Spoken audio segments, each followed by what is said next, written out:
Bienvenidos, comenzamos Sana que Sana. Hoy estamos arrancando semana con un programa bien interesante, creería yo, y es el tema de las intoxicaciones, los envenenamientos que de pronto uno cree que en la casa o en la empresa está muy seguro y va uno a ver, y si no tiene ciertas precauciones puede tener inconvenientes. La Cruz Roja Colombiana Seccional Antioquia va a estar hoy acompañándonos con dos voluntarios y además especialistas en temas pertinentes y relacionados con el tema que tratamos hoy. Empezamos con las damas, doña Lina Rincón, bienvenida, Sana que Sana, ¿cómo le ha ido? ¿Cómo estás, Olguita? Feliz nuevamente de estar contigo acá. Qué rico, ella es médica y hace muchísimos años le dedica su tiempo a ser voluntaria de la Cruz Roja Antioquia. Y también estamos con Carlos García, él es ingeniero químico y, como les decía, voluntario también de la institución. Bienvenido, Carlos, ¿cómo estás? Buenos días, Olga. También muy contento de estar nuevamente por acá. Perfecto. Envenenamientos, intoxicaciones. ¿Es diferente el término envenenarse o intoxicarse? Básicamente, el término como intoxicación nos habla de la entrada de una sustancia que hace una reacción inadecuada en nuestro cuerpo, ¿sí? Ya cuando hablamos de un veneno, ya estamos especificando los tóxicos que vamos a tratar, ¿sí? Entonces, intoxicación, envenenamiento pueden utilizarse como palabras sinónimas, las podemos utilizar igual, pero lo que nos va a diferenciar es el tipo de sustancias que lo están produciendo. Hoy queremos hablar de primeros auxilios para este asunto. Carlos García y Lina me decían, es que los primeros auxilios casi que salga corriendo para la clínica, pero también es muy importante saber qué hacer y qué no hacer en este tipo de casos y enfocarlo mucho también en la prevención. 305-316-6560, ahí está nuestra línea, como siempre, de WhatsApp para todos ustedes, para que nos planteen sus inquietudes y para que nos hagan sus comentarios y sus aportes con relación a nuestro tema de hoy, que llamémoslo en términos generales, envenenamientos, cómo prevenirlos y cómo actuar ante ellos. Y una primera pregunta para nuestros expertos hoy en Sana que Sana. Hola, mi nombre es Daniela y mi pregunta es, ¿cuáles son los elementos más comunes que pueden causar intoxicación? Bruta, son un montón. Sí, ¿cierto? Y pueden variar según las zonas geográficas o las zonas donde estemos ubicados. Okay. Si vamos a hablar de Colombia, el último reporte del Civigila, que es la entidad de salud pública que hace todas estas investigaciones, porque siempre que hay intoxicaciones los tenemos que reportar, la causa principal en Colombia es el uso de medicamentos, ¿sí? Sean individuales por sobredosis o por polifarmacia, o sea, tomar y unir varios medicamentos a la vez, ¿sí? Ese es el principal, pero hay otras causas como los plaguicidas, como otras sustancias que tenemos en el hogar, los detergentes, o ya en las empresas, determinado según el tóxico, según con lo que se esté trabajando en las empresas. Perfecto. Empezamos hablando del hogar, si les parece, que es como el lugar donde más permanecemos, además del trabajo, quienes trabajamos, y donde podemos ser más vulnerables sin darnos cuenta. Carlos nos trae una lista bien importante de esos elementos que parecen inofensivos y a la larga no lo son, si no los utilizamos como deben ser. ¿Cómo prevenir envenenamientos en el hogar, Carlos? Pues la principal forma de prevenir el envenenamiento en el hogar es el manejo adecuado de los productos que se tienen en el hogar. Todos los productos que tenemos en el hogar tienen sustancias químicas que para una persona u otra pueden generar o no unas reacciones alérgicas. Hay personas que sí, hay personas que no, pero el ponerse a inventar en el hogar reacciones de productos químicos es una de las grandes causas de intoxicaciones en el hogar. El manejo adecuado de medicamentos, que ya vamos a hablar de ellos, es mantener todo este tipo de sustancias en sus empaques originales, mantenerlas alejadas de los niños y ojalá con llave. Y en los medicamentos sí es mantenerlos cerrados con llave. Si yo no tengo un cajón con llave, una maleta con un candado. Esa es la idea de los medicamentos para los niños, porque ellos de alguna forma buscan acceder a ellos, porque ven que los adultos los toman y al tener esa imagen ellos también van a hacer lo mismo, sin saber las consecuencias que eso tiene. Perfecto. Además de los medicamentos, los detergentes, los betunes, hay mejor dicho, recorriendo al hogar podemos encontrar fuentes de posible envenenamiento o intoxicación, ¿verdad? Sí, empezamos por los jabones, que es de las cosas de los productos químicos más comunes que tenemos. Los jabones todos son hechos con productos tensoactivos. Hay jabones que son débiles, hay jabones que son fuertes. Jabones débiles como el jabón de manos, el champú, etcétera. Pero los jabones fuertes, como tenemos el lavaplatos, todos los límpidos y los detergentes en polvo que tenemos, son productos químicos fuertes, corrosivos, algunos abrasivos, otros que pueden hacer daño para el ser humano. ¿Qué decir de ese tipo de elementos? Lo más importante es, como dijo Carlos, mantenerlos en un lugar seguro, que si uno mira, pues en realidad casi todas las zonas de ropas tienen un gran problema y es que son abiertas. Son súper abiertas. Entonces permiten que los niños, especialmente cuando están en la etapa de gateo o de exploración, ellos van y cogen los frasquitos porque no saben qué es y les causa curiosidad. Y lo otro es que las mamás muchas veces reenvasan. Entonces muchas veces el límpido que tiene su empaque original, pues el hipoclorito de sodio, el hipoclorito, tiene ese empaquecito blanco o el de color, de cloro, perdón. Pero entonces muchas veces las envasan en botellitas de agua, ¿sí? Entonces cuando yo reenvaso ese líquido que es incoloro, muchas veces los niños no van a saber diferenciar si es agua o si es el hipoclorito y van a tomárselo muchas veces. Entonces causan no solamente la intoxicación, sino ciertas quemaduras. Entonces lo más importante para prevenir es mantener esos frascos en un lugar seguro. 2, evitar reenvasarlos, así le quitemos la etiqueta y le marquemos con otra etiqueta, hay que evitarlo, dejarlo en su empaque original. Y lo otro es estar pendiente de los niños, porque es que eso es otra cosa que muchas veces los descuidamos 2 segundos y ya ellos están allá explorando y buscando. ¿Sí? Entonces es muy importante con esos detergentes evitar que los niños los puedan alcanzar. Betunes, ceras, todos estos asuntos. Las ceras y betunes normalmente son sustancias inflamables, son derivadas de algunos productos derivados del petróleo y son inflamables, más que el riesgo de intoxicación que también podría llegar a tenerlo, pero sus olores son muy fuertes y penetrantes y no es fácil ingerirlos, pero sí son inflamables, pueden llegar a incendiarse, a evaporarse y producir vapores que son inflamables y se pueden prender fácilmente. Entonces hay que tener cuidado con ellos también en el hogar y cómo almacenarlos, no almacenarlos cerca donde hay calor, cerca donde hay chispas, porque podrían llegar a generar un incendio. Perfecto. Otra pregunta para nuestros invitados que nuestro periodista Brian se encontró por aquí, por las calles de Medellín. Veamos. Hola, mi nombre es Daniela y mi pregunta es, en términos generales, ¿cuáles son los síntomas de una intoxicación? Diferentes síntomas según el origen de la intoxicación, pero en términos generales. Entonces, es muy importante saber diferenciar cuál fue la causa de la intoxicación. Eso es fundamental. Pero entonces tenemos varios tipos para que los pongamos en grupos. 1, cuando es inhalado, o sea, cuando yo respiré el tóxico. 2, cuando está en mi piel, ¿sí? Por alguna razón penetró por vía dérmica. 3, cuando fue inyectado, porque también puede pasar que se inyecte. O el otro, cuando fue por ingesta, ¿sí? O sea, me tomé el tóxico. Okay. Según ese tipo de forma de entrar en el cuerpo, van a presentar diferentes síntomas, digamos que es lo más grande. Entonces, cuando yo lo inhalé. Eso, vamos por pasos. ¿Cuándo es inhalado? Sí, entonces sí se inhaló. Ojo que mucha gente puede decir, ay no, pues es que eso es muy raro. Hay 2 sustancias que son muy comunes y que las tenemos en la casa y que podemos intoxicarnos por vía inhalada. El gas con el que cocinamos y el CO, que es lo que producen los carros cuando yo lo enciendo en un garaje cerrado, por ejemplo, el monóxido de carbono. Entonces, si yo encendí el carro, produce ese monóxido, también me quedé con todo cerrado, puedo estar bajo una intoxicación. Entonces, por vía inhalada lo principal es que el paciente empieza, 1, puede tener dificultad respiratoria, 2, puede haber tos, puede presentar tos, 3, puede empezar a quedarse como dormido, que es soñoliento, que se va quedando adormecido, ¿sí? Y ya lo siguiente es que puede haber una convulsión y un paro cardiorrespiratorio, ¿sí? Uy, Dios mío. Esos son los síntomas cuando lo inhalé.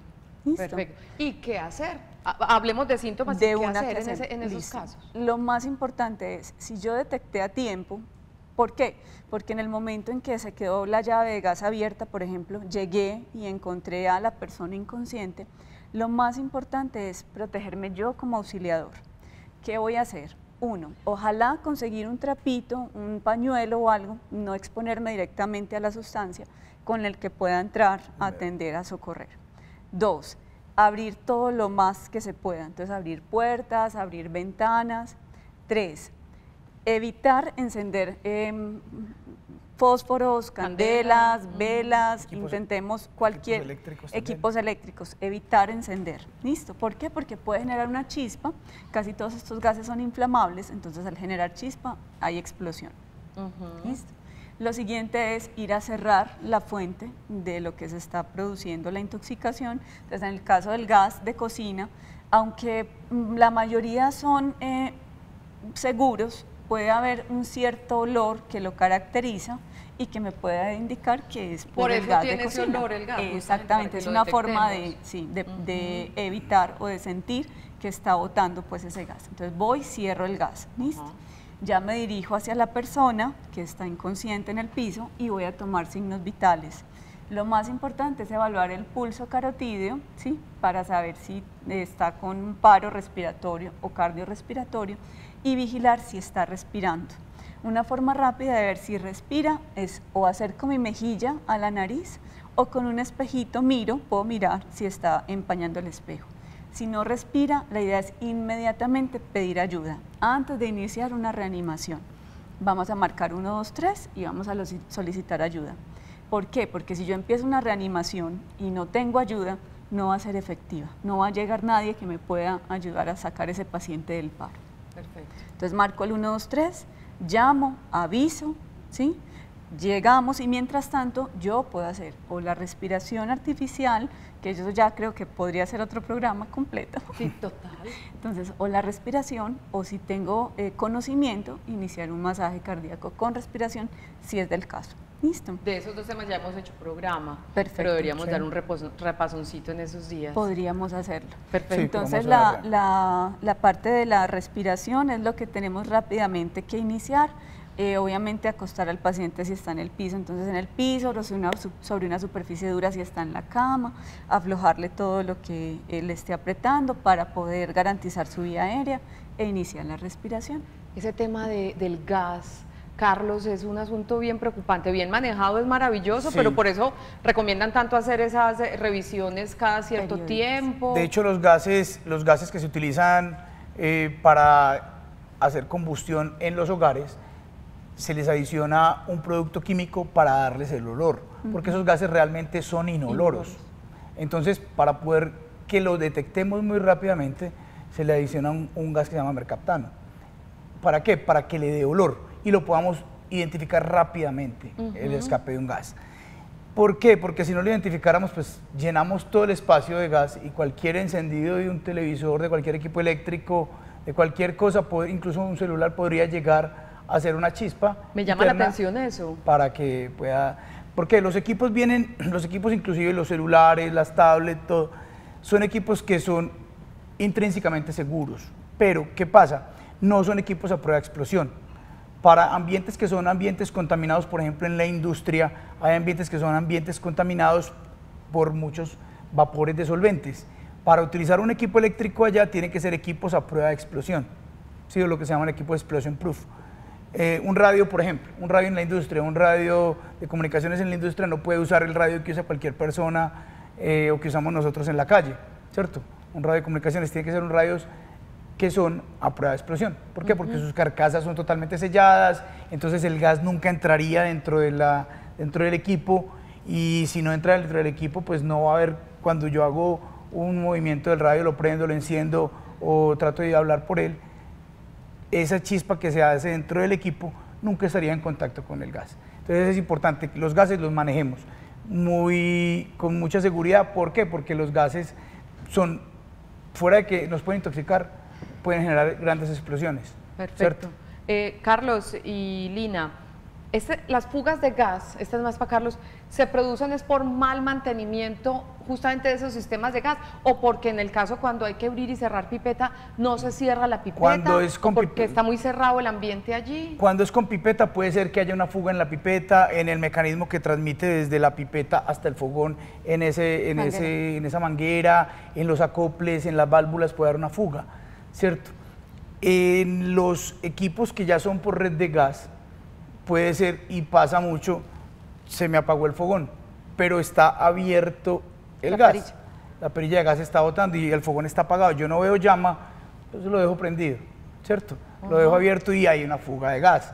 también podría ser por un mal funcionamiento en la válvula, cuando las válvulas se golpean, etcétera. Entonces eso es importante, que las válvulas estén identificadas, la posición de abierto y cerrado. Y en el caso de los carros, es porque se deja prendido el carro. Se deja prendido el carro en un lugar cerrado y el carro tiene, por su proceso de combustión, emite varios gases. Entre ellos está el CO2 y está el monóxido que hablaba Lina, que es el CO. Y ese monóxido es inoloro. Entonces ese monóxido no lo detecto y es lo que produce la llamada muerte dulce. Que no me doy cuenta, ¿no? Me quedo dormido y me duermo. ¿Por qué? Porque la sangre es 7 veces más afín la sangre al monóxido que al oxígeno. Entonces yo estoy respirando ambas cosas, un ambiente enriquecido de monóxido y también con el oxígeno del aire. Pero ¿qué hace la sangre? El monóxido desplaza el oxígeno de la sangre y se mete el monóxido en la sangre, ¿y qué es lo que va a hacer? Usted está respirando monóxido. La intoxicación con CO2 es diferente. Realmente con CO2 no hay intoxicación, lo que hay es una asfixia.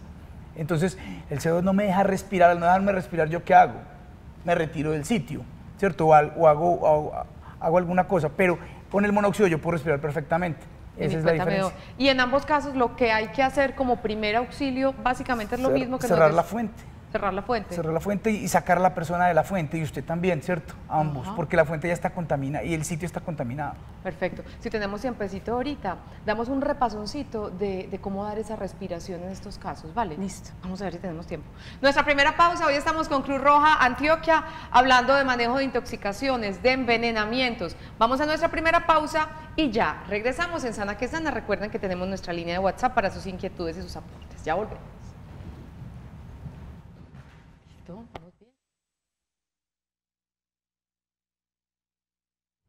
Y seguimos hoy en Sana que Sana. Hoy estamos hablando de manejo y prevención de envenenamientos e intoxicaciones, elementos que pueden causar intoxicación o envenenamiento.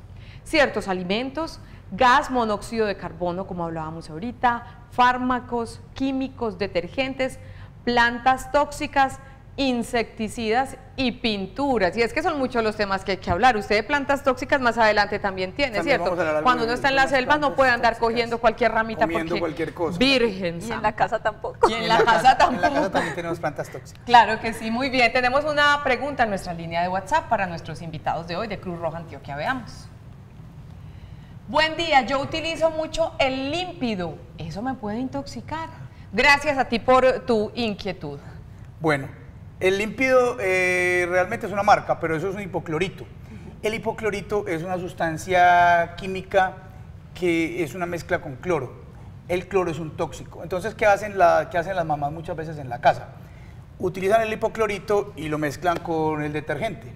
Entonces, porque creen que van a tener el efecto desinfectante que tiene el hipoclorito y el efecto de limpieza que tiene el detergente. Y lo que están haciendo ahí es liberando el cloro que tiene el hipoclorito.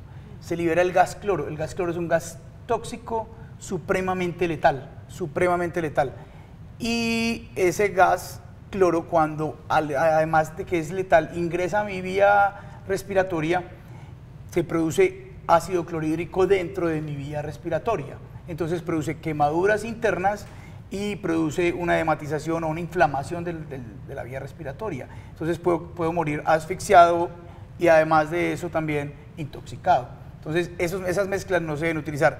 El hipoclorito se utiliza solo. También utilizan el hipoclorito y lo mezclan con el amoníaco.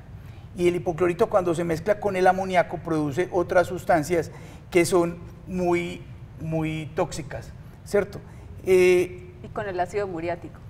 El ácido muriático es el famoso ácido clorhídrico. Entonces, cuando se mezcla con el amoníaco, produce cloramina. Y la cloramina también es un gran tóxico. Y esa produce quemaduras fuertes dentro del tracto respiratorio.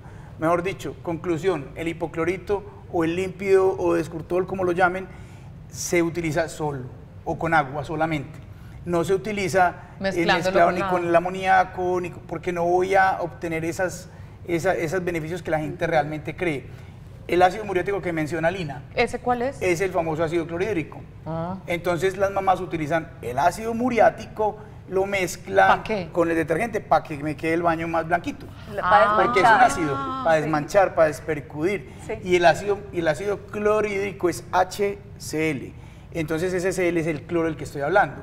Entonces, al mezclarlo, se libera ese Cl otra vez, que es el cloro.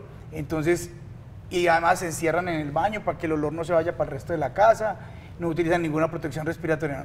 Para esto hay que utilizar protecciones respiratorias y no hacer esas mezclas. Esas mezclas es muy difícil de controlarlas y además nadie sabe qué va a dar una mezcla con otra cosa porque en el mundo existe más o menos 60 millones de productos químicos. ¿Quién se las sabe todas? Yo creo que nadie. Entonces es importante no hacer ese tipo de mezclas. Pero si lo usa solito, no hay ningún problema. Es chévere una protección, claro, siempre se un utiliza. tapabocas, un trapito. De hecho, el hipoclorito lo usamos mucho a nivel intrahospitalario y como medidas de precaución para nuestros trabajadores, que son las niñas pues, que ven ustedes que limpian en los hospitales, ellas utilizan su mascarita para evitar ese tipo de inhalación de gases tóxicos. Ojo, mi señora, entonces no le pasa nada si lo utiliza solito, sin mezclarlo con nada y con una protección respiratoria. Con protección respiratoria para vapores, porque es que la protección respiratoria que todos conocemos, La la desechable, mascarita desechable, eso es para polvos, para sólidos, no para vapores. Hay que usar una máscara para polvos. Además, lo que menciona Lina es muy importante. En todas partes se utiliza hipoclorito, no es que no lo utilicemos, lo que pasa es que las concentraciones en que se utiliza y las mezclas que se hagan, eso no se debe mezclar, eso ya viene listo para usar. Lo único que hay que hacer es diluirlo, ¿y con qué se diluye? Con agua. Con nada más. Perfecto, yo creo que aprendimos la lección. Recapitulemos, en la primera parte del programa hablamos de envenenamientos o intoxicación por inhalación, hablamos del gas, hablamos del humo que producen los carros cuando están prendidos. Hablemos ahorita de intoxicación o envenenamiento por contacto. Entonces, por contacto hay varios tóxicos o varias sustancias que pueden hacer una reacción, ¿sí? Primero que todo, yo puedo hacer una reacción tóxica o alérgica o fotosensibilizante a ciertos productos como cremas, perfumes, ¿sí? Que son de uso cotidiano, ¿sí? Y puedo ser yo la que mi organismo está sensibilizado o tiene esa predisposición a hacer esa reacción. ¿Listo? ¿Cómo se ve? Puede ser algo tan leve como el rash, como simplemente enrojecimiento o inflamación en la piel, ¿cierto? Entonces así lo puedo ver. Dos, hay otras sustancias, ¿como qué? Como ciertos plantas, ¿sí? Ornamentales, que ahorita vamos a hablar de plantas, pero o que salgo a caminar, o mi hijo sale a caminar y en el bosquecito o en la unidad llega con una reacción alérgica, eso también es un tóxico que penetró e hizo una inflamación en la piel. Pueden ser medicamentos también, que me lo aplico y me hace una reacción, ¿sí? Entonces, frente a eso, ¿qué hay que hacer? Uno, es muy importante detectar por qué. Y uno como médico es lo primero que le llega a la consulta y uno va a indagar por qué. Pues así rápidamente, yo tuve un paciente que llegaba con una reacción alérgica y él no identificaba qué era, ¿sí? Entonces yo le decía, tú tienes que estar tocando algo. Cuando hizo como memoria, resulta que él utilizaba una gomina, entonces ya él se aplicaba la gomina y después de la gomina se la untaba. Sí, para no perder ese poquito. Para no untar ese poquito. Entonces como buen paisa. Hizo reacción en los brazos, pero no lo relacionaba porque la gomina estaba en el cabello, ¿sí? Entonces, ahí tenemos que identificar y es evitar, suspender el uso de eso que está aplicando. Perfecto. Entonces eso es lo primero. Segundo, si es agudo, o sea, ya en este instante, agüita fría, ¿sí? Vamos a echarle agüita, lavarlo, quitarle eso que está ahí en la piel, es lo principal, quitar el contacto, ¿sí? Si aún con eso el paciente no mejora, ya hay que consultar porque necesitamos un medicamento tomado o inyectado para disminuir esa reacción alérgica. Y siempre vigilar que no hayan complicaciones respiratorias, porque hay pacientes que pueden entrar por piel, pero puede hacer lo que decía ahorita Carlos, una inflamación en la vía respiratoria. Y si empieza con esa complicación, de una para el servicio médico. De una para el servicio médico. Sí. Ahora, si estamos en el campo, hay otro medicamento, no hay otra sustancia que nos hace muchas reacciones frente a la penetración en piel y son los plaguicidas, ¿sí? Entonces, si estamos viendo en este momento el programa, están en el campo, si su esposo o hijo, el que sea, utiliza ciertos plaguicidas para fumigar cultivos, ese plaguicida puede penetrar también por piel, ¿sí? Entonces muchas veces son esos campesinos que utilizan sus aspersores, pero por alguna razón le queda en la piel y puede tener síntomas graves como el malestar, somnolencia, náuseas, vómito, síntomas digestivos como tal, puede haber inclusive un paro respiratorio secundario a esa penetración del tóxico por piel. Y en ese caso, tóxico por piel, protegerse muy bien La y la idea es máscara utilizar los adecuada. equipos de protección personal adecuados para cada labor. Como habla Lina, por ejemplo, en las fumigaciones, en los cultivos se utilizan unos equipos de protección adecuados, ¿cierto? Para tanto respiratorio, visual y para la piel. Y para la piel se utilizan tanto como unos overoles especiales, ¿cierto? Unos trajes especiales y guantes, dependiendo de lo que yo vaya a usar. Y es muy importante que no se lleven nada de la ropa que utilizan en sus empresas para la casa, sino lavarla en la empresa. Porque al lavarla, o si la llevan a la casa, en la casa se lave aparte. Sí. Perfecto. Y ya que hablas de los ojos y los protectores para los ojos, ¿qué decir de las intoxicaciones, pues hablando de mucosas y todo este asunto en los ojos? Pues a ver, la gente cree que por los ojos solamente puede llegar a afectarnos y hacernos un daño en el ojo. Los ojos son una mucosa y por las mucosas es por donde más rápido se absorben los productos químicos. Los productos químicos se absorben más rápido por la mucosa que por la piel, por ejemplo. Entonces, cuando me caen en los ojos, voy a tener ese problema. ¿Qué hay que hacer? Hacer un lavado con agua corrida, por lo menos durante 15 minutos. Mucha gente me va a preguntar, pero es que hay productos que van a reaccionar con el agua. No importa, porque es que yo no estoy dejando el ojo metido en agua, sino que le estoy echando agua corrida. ¿Para qué? Para que haga la función de arrastre y arrastre el producto que queda en el ojo, por lo menos unos 15 minutos de agua seguido. Mucha gente dice, no, pero es que yo aquí a 5 minutos tengo el centro de salud o tengo el hospital. No importa, ¿qué es esos 15 minutos echándole agua? Que eso va a ser una solución. Mientras usted llega, son 5 o 10 minutos llegando al sitio, mientras lo atienden son otros 5, son 15 minutos, un producto químico trabajando sobre el ojo y haciendo daño. Entonces, ese arrastre lo que usted hace es o una manguerita o con una jeringa sin aguja, echar agua seguido, o en unas partes existen las duchas lavaojos. Perfecto, ¿cierto? Muy bien. O meta la cabeza pues debajo de la canilla. Bajo la canilla, pero agua corrida, no Agua meta la cabeza corrida. en un balde con agua. No. Sino que el agua esté corriendo, perfecto. Inquietudes a nuestra línea de WhatsApp para nuestros invitados. Veamos. Buenos días, refiriéndose ahorita a lo que hablábamos del límpido. Y cuando compramos ciertas marcas con detergente que ya vienen lista esa mezcla, ¿qué hacer? Esas mezclas ya vienen listas para utilizarlas. Uno lo que puede hacer es diluirlas, porque yo no necesito, viene realmente en una concentración un poquito alta, entonces yo no voy a echarle este blanqueador a un producto porque lo va a dañar. Eso se hace en diluciones, incluso ahí trae las instrucciones de cómo se usa. Es por tantos litros de agua, utilice tantas, muchas veces lo ponen en tamaños de la tapita. Entonces utilice esas cantidades que dice ahí. Si usted utiliza más el blanqueador, cuando usted utiliza más para hacer ropa blanca, lo que hace es que la pone más amarilla. Perfecto. Buenos días. La pintura cuando lleva mucho tiempo guardada y tiene mal olor, ¿puede causar intoxicación, Carlos? La pintura es una sustancia química. Realmente es una mezcla de sustancias químicas, no es una sola sustancia. Las pinturas, ¿qué son? Son unos sólidos que están disueltos en un líquido. Realmente uno pinta y lo que se queda ahí pegado es un sólido, ¿cierto? Lo otro se evapora. Entonces las pinturas a base de agua son hechas con agua y es un sólido disperso, no diluido, sino disperso. ¿Qué es una dispersión para que entendamos? Es como cuando yo tengo arena con agua y mezclo la arena y la agito.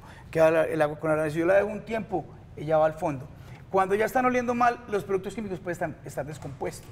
Entonces es mejor de echarla. Además, la pintura ya no va a tener el mismo efecto de fijación sobre las superficies, entonces no te va a servir.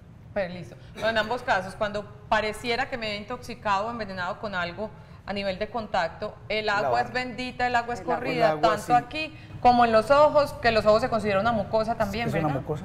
Y otra cosa muy importante, por ejemplo, en el uso de plaguicidas, cuando sospechamos que la persona está intoxicada por plaguicida, con ropa y todo metámoslo a la ducha, ¿sí? Eso es muy importante. Ducha, igual, agua que esté corriendo, ¿sí? Entonces, ducha corriente, se mete al agua y despaciecito, pasando el tiempo, se va quitando la ropa, ¿listo? Wow, entonces, no vamos a contaminarnos, no a quitarle de una vez la ropa, sino que lo metemos con ropa y todo, a que se bañe con esa ropa para poder ir que vaya bajando o perdiendo el tóxico de ese contacto con la piel. Hay una intoxicación muy particular que es la de las medusas, o lo que llamamos las aguamalas. La agua mala. Y que ellas tienen... Si hay que hacer lo que nos han dicho siempre. Ellas tienen unos productos, que se llaman nematocistos, que son un montón de pullitas, entre comillas, que se quedan dentro, unas pelucitas que se quedan dentro de la piel o pegadas en la piel.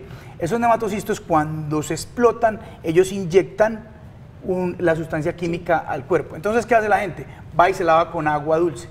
Lavarse con agua dulce es hacer que esos nematocistos, los que quedaron sin explotar y se le quedaron en la piel, se exploten. Y si se explotan, te van a pullar más.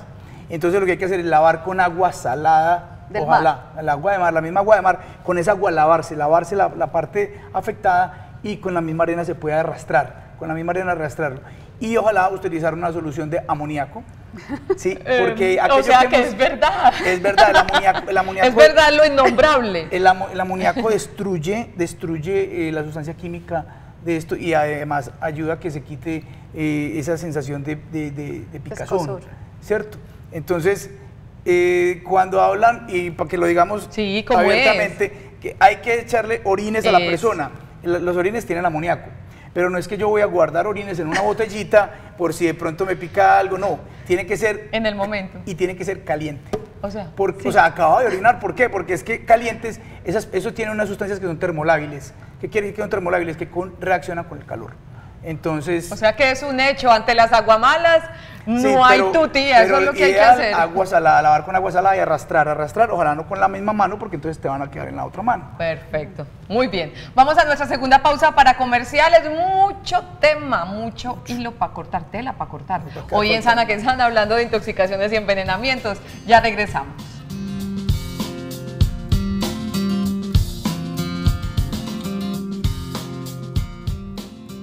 Bueno, Lina, y cuando la intoxicación es por algo que ingerí, ¿debo provocar el vómito o no? Es muy importante evitar producir el vómito, listo, porque hay implementos o hay sustancias que queman entrando e igual van a quemar saliendo.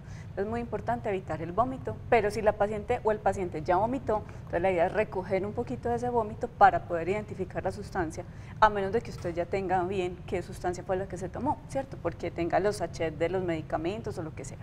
Muy importante mantener la vía aérea permeable, o sea, mantener las ropas flojas, vigilar que esté respirando, que ese paciente esté consciente. Si está consciente, la idea es trasladarlo inmediatamente al centro de salud más cercano y ojalá identificado el tóxico, ¿sí? Si está inconsciente, es garantizar la vía aérea, o sea, vigilar que esté permanentemente respirando, ponerlo en posición lateral si vamos a trasladarlo, por si vomita, entonces evitar ¿como que fetal? ese broncoaspire, sí. Perfecto. De ladito, nosotros le decimos posición lateral de seguridad y ya inmediatamente trasladarlo. Listo, si es difícil el traslado, llaman al 123 para que vayan, lo recojan, reportan que está intoxicado, que está inconsciente y de una se va a trasladar. Pero ve que importante, no hacerlos vomitar, que es lo primero lo que la gente hace es producir el vómito. ¿Licor adulterado? Hablemos del licor adulterado. El alcohol que nosotros consumimos y que se puede consumir se llama etanol o alcohol etílico. Cuando se adultera el licor, muchas veces es que no se hace bien el proceso de destilación y se convierte en metanol. Y el metanol se convierte, cuando lo ingiero, en ácido fórmico que destruye el hígado y el cerebro, no más, ¿cierto? Entonces puede producir, y la retina, entonces puede producir ceguera y convulsiones y hasta la muerte. Entonces el licor adulterado, ¿cómo identifico? Es muy difícil identificarlo, el sabor puede ser muy parecido, igual. ¿Cómo lo identifico? Por los precios. Si yo sé que una botella de aguardiente, de whisky, etcétera, vale tanto, de eso tan pues bueno no yo tanto. No la voy a conseguir a mitad de precio, ¿cierto? Si es del fabricante. Entonces, es importante, cuando se empiecen los síntomas pueden empezar entre las 3 horas hasta las 72 horas. Entonces, ¿qué puede pasar? O incluso a los 30 minutos puedo tener los primeros síntomas. Visión borrosa, cefalea o dolor de cabeza, mareo, vómito, y ¿qué hay que hacer? Correr rápido donde el médico. Estoy en el monte, estoy en el campo, ¿qué hay que hacer? Y estoy a 3 horas del médico. Puede darle una copita de un licor que sepa que es bueno, una copita por lo menos cada hora. Una copita cada hora, mientras tanto. Porque en química hay un dicho, y es que lo igual disuelve lo igual. Entonces, un alcohol disuelve otro alcohol. Entonces, ¿qué es lo que estoy haciendo? Ayudándole. Eso es un tratamiento que no es siempre. Y no es para, no, como yo ya hice eso, no voy al médico, no. Siempre hay que ir al médico. Entonces, el licor adulterado, muy barato, se da uno cuenta ahí mismo que es licor adulterado. Y la otra cosa es que los pacientes, cuando están intoxicados por licor adulterado, se emborrachan más rápido. Entonces, si usted normalmente se emborrachaba con una botella de aguardiente, pero usted dice, uy, me tomé 2 tragos y ya estoy prendido, sospeche, y ese alcohol probablemente esté adulterado. Consulte inmediatamente. Esa fórmula no me sirve a mí porque yo me emborracho con una. Ah, entonces no aplica para ti. ¿Con una botella? No, con nada, yo no tomo nunca. A Carlos García, nuestro ingeniero químico invitado, a Lina Rincón, nuestra médica, ambos voluntarios de la Cruz Roja Antioquia. Muchísimas gracias. Nos quedó una lista infinita de temas. Que las plantas, en 1000 temas se nos quedaron por tratar. Por tratar en la casa de todo ese hogar seguro. Les figuró volver. ¿Vuelven? Claro. Volvemos. Sí. Eso esperamos. Terminamos Sana que Sana. Gracias por su compañía. Recuerden que tenemos los 2 productos del canal Televid, que son el tríptico del Papa Francisco y también el cuadro de la bendición del hogar. Por aquí Carlos quiere hacerme una cuñita sobre un número bien importante, que es el Centro de Información y Estudio de Medicamentos Tóxicos. Cualquier duda, cualquier inquietud en el 300-303-8000. 300-303-8000. Terminamos Sana que Sana. Mañana vamos a hablar de un tema bien interesante. Vamos a hablar de las vacunas para las alergias y de las alergias alimentarias. De alguna manera tiene que ver con esto de la ingesta, que tampoco lo hablamos, y mañana sí lo vamos a hablar. Vacunas para las alergias y alergias alimentarias, mañana en Sana que Sana. No, muchas gracias a los dos. Y feliz resto de martes para todos. Hasta mañana. Chao.